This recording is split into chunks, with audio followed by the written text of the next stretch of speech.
जय हिंद प्यारे विद्यार्थियों, कैसे हो आप सब। आशा करते हैं आप सब बहुत अच्छे होंगे और अच्छे से अपना अध्ययन कर रहे होंगे। मैं आज आपको इस शॉर्ट वीडियो में जो passive voice based on tense, यानी जो टेंस के जो सेंटेंस होते हैं, टेंस 3 प्रकार का होता है, आपको पता ही होगा, और प्रत्येक के 4 भाग होते हैं, तो 12 भाग हो गए टोटल। 12 में से जो पेसिव वॉइस बनता है वो 8 ही प्रकार के टेंस का बनता है, 8 प्रकार के जो टेंस से रिलेटेड सेंटेंस होते हैं उनका ही बनता है। तो मैं आपको वही बेसिक 8 रूल समझाऊंगा एक एक करके। आज हम इसमें सिंपल प्रेजेंट या फिर प्रेजेंट इंडेफिनिट टेंस का कोई वाक्य है तो उसका पेसिव वॉइस किस आधार पर बनेगा वो मैं समझाऊंगा। अब सबसे पहला क्या सीखेंगे, ये लिखना नोट करना। Passive voice based on tense हमारी ये हेडिंग रहेगी 8 वीडियो तक। सिंपल प्रेजेंट टेंस, इसका हम आज पेसिव वॉइस देखेंगे। एक्टिव स्ट्रक्चर, एक्टिव का मतलब जिसमें सब्जेक्ट खुद काम करता है, ठीक है ना। एक्शन सब्जेक्ट के थ्रू होता है, सब्जेक्ट खुद काम करता है। सब्जेक्ट के बाद वर्ब की फर्स्ट फॉर्म आएगी या फिर एस और एस आएगा जब सब्जेक्ट सिंगुलर होगा, ये आपको पता है। उसके बाद में आएगा ऑब्जेक्ट। और पेसिव वॉइस के अंदर क्या होगा, सबसे पहले जो सब्जेक्ट होगा वो हमारा ऑब्जेक्ट बन जाता है, जिसको ऑब्जेक्ट लिखा जाता है। वैसे यहाँ पर ये काम सब्जेक्ट का ही करता है। उसके बाद में हेल्पिंग वर्ब जरूर आएगी।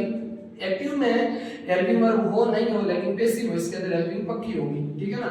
तो प्रेजेंट इंडेफिनिट टेंस की हेल्पिंग वर्ब क्या होगी, इज आर एम, ठीक है। ये एक कंटीन्यूअस के ऊपर आ जाती है इंडेफिनिट में। इज आर एम सिंगुलर के लिए इज और आई के लिए एम और आर प्लूरल के लिए। उसके बाद वर्ब की थर्ड फॉर्म जो आपकी एक्टिव में दे रखी है, बाय प्लस सब्जेक्ट। अब एग्जांपल देखो, बीज में हनी, जो मधुमक्खियां होती है वो शहद बनाती है। यहाँ पर सब्जेक्ट कौन है, बीज, लेकिन पेसिव वॉइस में हमारा जो सब्जेक्ट है वो ऑब्जेक्ट बन जाएगा और ऑब्जेक्ट है वो सब्जेक्ट बन जाएगा। ऑब्जेक्ट क्या है, हनी, तो ये सब्जेक्ट बन गया, इसको कैपिटल में लिखेंगे।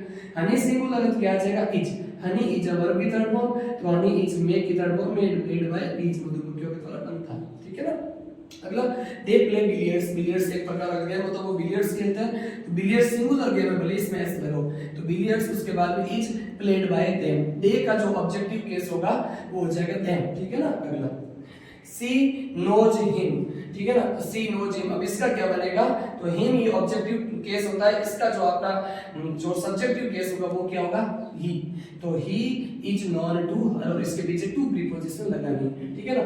और सी का ऑब्जेक्टिव केस में क्या बन जाएगा, हर, क्योंकि हमें तो बाद में ऑब्जेक्टिव केस लेना, सब्जेक्टिव केस तो यहाँ यूज करना है। लास्ट एग्जांपल है, राम प्लेज ए वॉलीबॉल। इसका क्या बनेगा, सबसे पहले क्या खेलता है वो, वॉलीबॉल खेलता है। तो ए वॉलीबॉल, आर्टिकल साथ में लेंगे, आर्टिकल ए वॉलीबॉल।